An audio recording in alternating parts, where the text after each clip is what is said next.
In the heart of the snowy mountains, where the jagged peaks reached towards the sky like ancient sentinels, stood a remote cabin. It was nestled among the towering pines, their branches laden with snow like delicate lace adorning a grand ballroom. The cabin itself was a rustic haven, its wooden exterior weathered by years of harsh winters, yet exuding a timeless charm that beckoned weary travelers seeking solace in the wilderness. This cabin, however, held secrets darker than the shadows that danced upon its walls. Legends whispered among the locals spoke of restless spirits haunting its halls, their mournful wails carried by the howling winds that swept through the mountain passes. A ski instructor named Jack, a rugged outdoorsman with a weather-beaten face that bore witness to countless adventures, led a group of enthusiastic students into the heart of the wilderness for a weekend of thrilling adventure.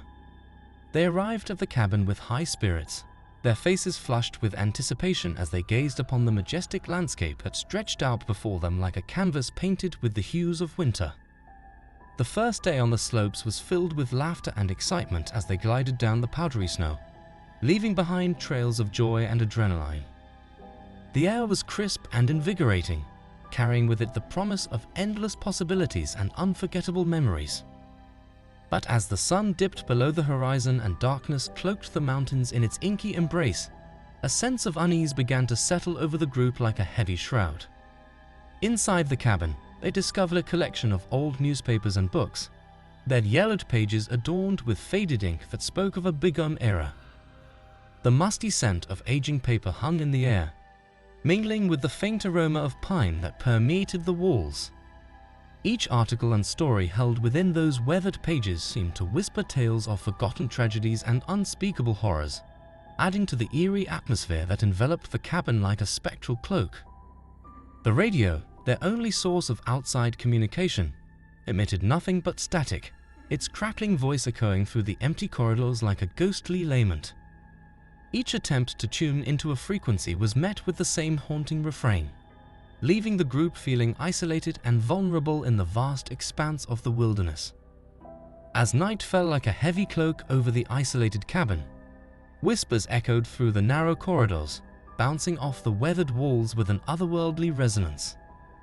The students, their nerves already frayed by the eerie atmosphere, swore they heard faint screams carried on the chilly wind that howled through the mountain pass. Shadows flickered in the corners of their vision, dancing to a macabre tune of their own creation, disappearing as quickly as they appeared, leaving behind a lingering sense of dread that hung in the air like a shroud. Jack, the seasoned ski instructor, tried to reassure his students, his voice tinged with an underlying sense of unease that mirrored their own. He attributed the strange occurrences to the wild imagination fueled by the isolation of the mountains, urging them to remain calm and rational in the face of fear. Yet, deep down, he couldn't shake the feeling that something sinister lurked in the shadows, watching their every move with malevolent intent. Their unease escalated when, during a futile attempt to find solace in the cabin's attic, they stumbled upon an old journal hidden beneath the floorboards. Its weathered pages, stained with the blood of the past, revealed a harrowing tale of horror and madness that sent shivers down their spines. The journal detailed the horrifying events that unfolded in the cabin decades ago. A gruesome massacre orchestrated by a cult who believed in dark rituals and sacrificial offerings. According to the journal, the cultists had taken their own lives and those of their innocent children in a twisted attempt to appease the ancient spirits that dwelled within the mountains. Their tormented souls were said to wander the cabin and the surrounding slopes, forever trapped in a cycle of anguish and despair. As the students pored over the chilling accounts, a sense of foreboding washed over them like a tidal wave, their hearts pounding in terror at the realization that they were not alone in the darkness. As night fell like a heavy weight upon their shoulders, tension thickened the air within the cabin, suffocating any attempts at calm reassurance from Jack. Whispers that had once seemed harmless now twisted into menacing voices, echoing off the walls with an intensity that sent shivers down their spines. Outside, the shadows cast by the moonlight seemed to dance with unseen anger, their movements growing more erratic with each passing moment. Desperate to escape the growing terror that gripped their hearts like icy claws, Jack, and his students huddled together, their minds racing with thoughts of fleeing the cabin at first light. But their hopes were mercilessly dashed when they awoke to find a thick blanket of snow blanketing the world outside, trapping them within the confines of the isolated hut with no way out. Panic seized their hearts in a vice-like grip as the reality of their situation sank in. With each passing hour, the sense of isolation and impending doom only intensified, weighing heavily upon their weary souls like a relentless storm. And then, in the depths of the night, as the flickering fire cast eerie shadows upon the walls, they heard it. A faint rustle emanating from the darkened corner of the room. Their hearts froze in terror as they watched in horror as a small figure emerged from the shadows, its presence sending chills down their spines. It was a little girl, her eyes hollow.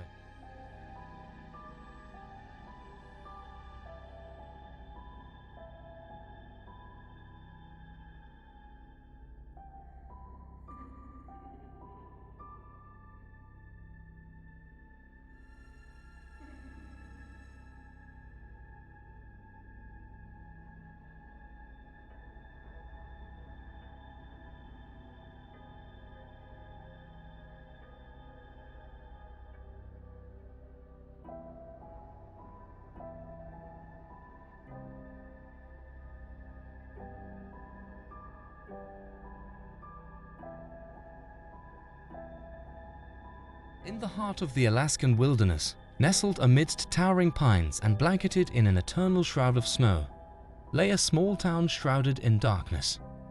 It was a town plagued by a series of mysterious deaths, each more gruesome than the last, leaving behind a trail of terror and unanswered questions. The victims had been found mutilated and partially devoured, their bodies bearing the marks of savage claws and teeth. No one knew who or what was behind the killings, but the townsfolk lived in fear, locking their doors at night and avoiding the woods at all costs. Enter John Miller, a seasoned journalist with a penchant for uncovering the truth behind the darkest of mysteries. When reports of the strange murders reached his ears, he knew he had to investigate. He had a reputation for being fearless and relentless, always digging deeper and exposing the hidden truths that others preferred to ignore. Armed with nothing but his wits and an insatiable curiosity, he ventured into the heart of the unknown, determined to uncover the truth behind the string of deaths that had rocked the small town to its core. He hoped to find a rational explanation, a human culprit, a motive, and a method. He didn't believe in monsters or myths, only facts and evidence. Upon arriving in the town, John wasted no time in seeking out the local sheriff, hoping to glean some insight into the baffling series of murders. The sheriff, a grizzled veteran of the wilderness, greeted John with a solemn nod, his eyes haunted by the horrors he had witnessed. He had seen many things in his long career, but nothing like this. Nothing that could make a grown man shudder and lose sleep at night. "The Wendigo," the sheriff muttered, his voice heavy with resignation. "It's the Wendigo that's responsible for these killings." He explained that the Wendigo was a mythological creature or evil spirit that originated from Algonquian folklore. It was said to be a malevolent, cannibalistic, supernatural being that possessed humans and caused them to turn into cannibals. It was associated with winter, coldness, famine, and starvation. The sheriff believed that someone in the town had been possessed by the Wendigo, and that they were the ones behind the murders. John scoffed at the notion, dismissing it as nothing more than local superstition. He thought the sheriff was either crazy or hiding something. He didn't buy into the idea of a mythical monster roaming the woods and preying on humans.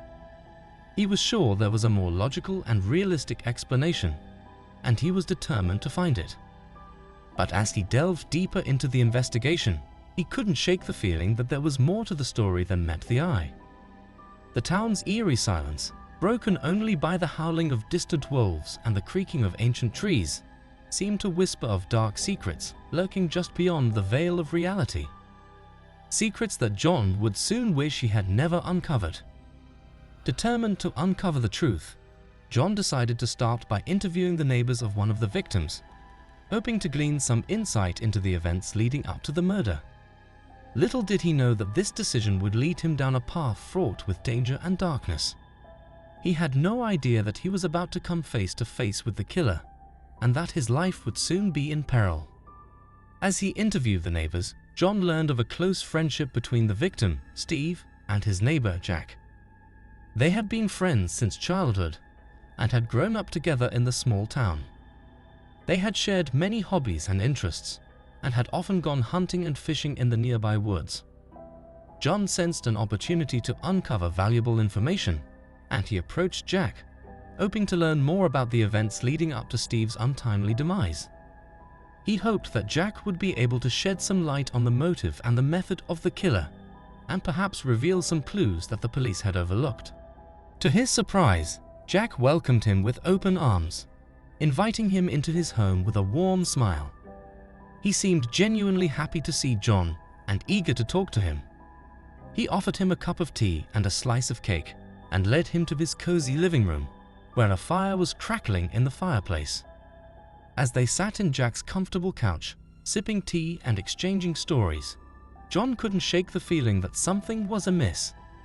He noticed that Jack was a bit too friendly, a bit too talkative, a bit too eager to please. He also noticed that Jack avoided talking about Steve and changed the subject whenever John brought him up. John felt a growing sense of unease, as if he was being lured into a trap. He wondered what Jack was hiding and what he was planning. And then, in a moment that sent a chill down his spine, John noticed something out of the corner of his eye. A mask, identical to the one depicted in the photographs of the murder scenes, tucked away in the closet behind Jack. It was a grotesque mask, made of human skin and hair, with holes for the eyes and mouth. It was the mask of the Wendigo, the mythical creature that the sheriff had blamed for the killings. John felt a surge of fear and realized that he had made a terrible mistake. He had walked into the lair of the killer, and he was his next target. His heart pounding in his chest, John realized that he was face to face with the killer he had been searching for all along. The mask was the final piece of the puzzle, a chilling reminder that the horrors of the Wendigo were all too real. He had seen the mask in the photographs of the murder scenes, and he had dismissed it as a mere prop, a way for the killer to taunt the authorities and the public. But now he saw the mask for what it really was, a symbol of the killer's twisted and depraved mind, a sign of his connection to the ancient and malevolent spirit that possessed him and drove him to kill. As Jack turned to pour another cup of tea, John knew that he was running out of time. He had to act fast, before Jack realized that he had discovered his secret, before he decided to make him his next victim. He looked around the room, searching for a way to escape or a weapon to defend himself. But he saw nothing but cozy and harmless objects. A fireplace, a bookshelf, a couch, a coffee table. He felt a surge of panic and wondered how he could possibly fight back against a ruthless and cunning killer. With a sinking feeling in the pit of his stomach, he realized that he was in the presence of true evil and that his life was in grave danger. He had walked into a trap and he had no way out. He had been fooled by Jack's friendly and charming demeanor, and he had let his guard down. He had made a fatal mistake, and he was about to pay the price.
In a picturesque town nestled amidst a sprawling landscape of snow-capped mountains, there resided David, a humble snowman maker renowned for his remarkable craftsmanship and boundless creativity.